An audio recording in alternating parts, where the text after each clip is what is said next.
আসসালামু আলাইকুম বন্ধুরা, ইউটিউব প্ল্যাটফর্মে কিভাবে সফল হব। বন্ধুরা, আজকের ভিডিওতে আমি 5টি গুরুত্বপূর্ণ সিক্রেট টিপস শেয়ার করব।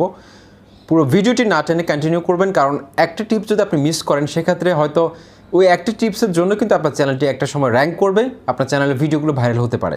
তাই পুরো ভিডিওটি কন্টিনিউ করুন। আপনাদের সাথে রয়েছে তানিম খান, চ্যানেলটি সাবস্ক্রাইব করে দিন। যারা সাবস্ক্রাইব করেছেন অসংখ্য ধন্যবাদ। বন্ধুরা, প্রথম যে টিপসটি আপনাদেরকে আমি বলবো সেটা হচ্ছে আপনার নিজের প্যাশন ঠিক করুন। এটা হচ্ছে যে আপনার নিজের প্যাশনটা কিন্তু আপনি খুঁজে বের করতে হবে। আপনি কোনটা নিয়ে কাজ করবেন সেটা আপনাকে খুঁজে বের করতে হবে। আরেকজন ব্লগ ভিডিও তৈরি করছে, আরেকজন ট্যাগ ভিডিও তৈরি করছে, আরেকজন রান্নার ভিডিও তৈরি করছে, আরেকজন এন্টারটেইনিং ভিডিও তৈরি করছে, আরেকজন রোস্টিং ভিডিও তৈরি করছে। তাই আমাকেও কিন্তু এই ধরনের ভিডিও বানাতে হবে। তো এই জিনিসটা ভুলেও করা যাবে না। আপনার নিজের মধ্যে কি আছে, আপনি কোন জিনিসে কন্টিনিউ করতে পারবেন, আপনি কোন টপিক্সে কন্টিনিউ সবসময় ভিডিও বানাতে পারবেন, কোন টপিক্সে ভিডিও বানালে আপনার মধ্যে কোনো ধরনের বিরক্তি আসবে না, সেই জিনিসটা কিন্তু আপনি নিজে ভালো জানেন। তাই প্রথমত আপনার প্যাশনটা আপনাকে খুঁজে বের করতে হবে যে আমি আসলে কী পারি, আমাকে কোন পথে এগোতে হবে, কোন টপিক্সে ভিডিও বানালে আমি নিয়মিত প্রতিদিন ভিডিও দিতে পারবো। এমন টপিক্স খুঁজে বের করবেন না যে টপিক্সে আপনি আজকে একটা ভিডিও দিলেন, 5 দিন পরে আপনি কী ধরনের ভিডিও তৈরি করবেন সেটা আপনি বুঝতেছেন না, বা আপনার ওই ধরনের ভিডিও বানানোর কোনো জ্ঞান নেই। আরেকজনকে দেখে মোটিভেট হয়ে আপনি ভিডিও বানানো শুরু করলেন। তো প্রথমত আপনাকে খুঁজে বের করতে হবে আপনি কী পারেন, কোন জিনিসে ভিডিও বানালে আপনি কখনো বিরক্ত হবেন না, আপনি সবসময় ভিডিও দিতে পারবেন। এই প্যাশনটা যখন আপনি খুঁজে বের করতে পারবেন তখন আপনি একজন ইউটিউবার হিসেবে নিজেকে প্রতিষ্ঠা করতে পারবেন, ইউটিউবার হতে পারবেন। ওকে, 2 নম্বর যে টিপসটা রেখেছি সেটা হচ্ছে যে ভিডিও আপলোডের নির্দিষ্ট রুটিন মেনে চলতে হবে।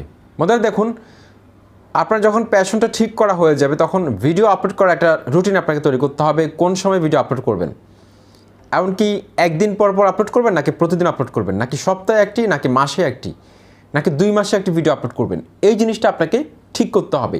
আপনার অডিয়েন্সদেরকে প্রয়োজনে অ্যানাউন্স করে দিতে হবে কোনো একটা ভিডিওর মধ্যে যে আমি প্রতিদিন এই সময়ে ভিডিও আপলোড করব। তাহলে কিন্তু আপনি নির্দিষ্ট একটা অডিয়েন্স পাবেন।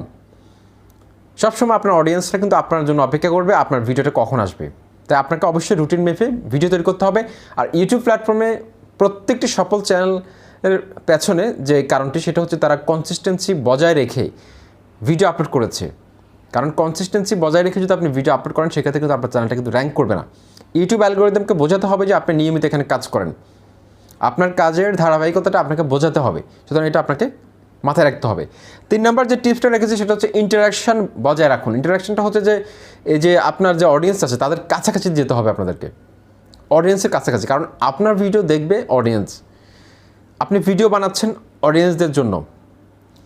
তো ভিউয়ার্সরা যদি আপনার থেকে মুখ ফিরিয়ে নেয় তাহলে কিন্তু আপনার ভিডিওগুলো কারা দেখবে। সুতরাং তাদের মতামতকে প্রাধান্য দিতে হবে।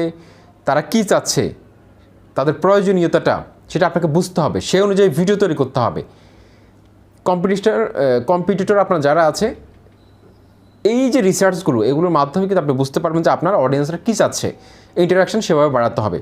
4 নম্বর যে টিপসটা রেখেছি সেটা হচ্ছে যে কমেন্টে রিপ্লাই দেওয়া। নতুন অবস্থায় আপনার চ্যানেলটি যখন 5000 সাবস্ক্রাইবার পর্যন্ত থাকবে বা 10,000 সাবস্ক্রাইবার পর্যন্ত থাকবে তখন কিন্তু চেষ্টা করবেন যে প্রত্যেকটা কমেন্টে রিপ্লাই দেওয়ার জন্য, সাথে সাথে রিপ্লাই দেওয়ার চেষ্টা করবেন। এক্ষেত্রে কিন্তু আপনার যে অডিয়েন্স আছে তারা কিন্তু আপনার চ্যানেলে আস্তে আস্তে কিন্তু ফিক্সড সাবস্ক্রাইবার হয়ে যাবে। আপনার চ্যানেলের প্রত্যেকটা ভিডিও তারা দেখবে, আপনার একটা ব্র্যান্ড ভ্যালু তৈরি হবে।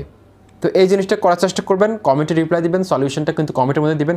প্রয়োজনে কমেন্ট থেকে যদি সলিউশন দেওয়া সম্ভব না হয় সেক্ষেত্রে আপনার সোশ্যাল মিডিয়া লিঙ্কটা তাদেরকে শেয়ার করতে পারেন।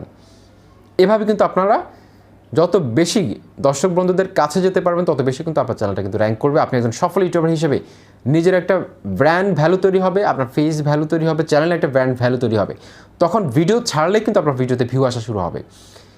ওকে, লাস্টে যে টিপসটা দিব সেটা হচ্ছে যে টু দ্য পয়েন্ট কথা বলতে হবে। বন্ধুরা, ভিডিওর মধ্যে সাবস্ক্রাইব করার জন্য 1 মিনিট সময় নষ্ট করবেন না। অসুস্থ ছিলাম, অনেকদিন ভিডিও তৈরি করতে পারিনি, আজকে আসলাম, এই করলাম সেই করলাম, এই যে অযথা কথাগুলো বলে ভিডিওর বড় করবেন না। ভিডিওতে টু দ্য পয়েন্ট কথা বলবেন। যদি কোনো কঠিন জিনিসকে আপনি ভেঙে ভেঙে বোঝান সেটা অন্য ব্যাপার, সেক্ষেত্রে বড় করতে পারেন, কিন্তু অযথা কোনো কথা বলে ভিডিও বড় করবেন না। এতে করে কিন্তু আপনার দর্শক কমে যাবে, কারণ মানুষের এত সময় নেই যে আপনার এই যে বকবক করাগুলো শোনা। আশা করছি এই টিপসগুলো মেনে আপনি যদি ভিডিও আপলোড করেন, ইউটিউব প্ল্যাটফর্মে কাজ করেন, ডেফিনেটলি আপনি কিন্তু ইউটিউব প্ল্যাটফর্মে সফল হবেন। বিদায় নিচ্ছি, তানিম খান। আসসালামু আলাইকুম।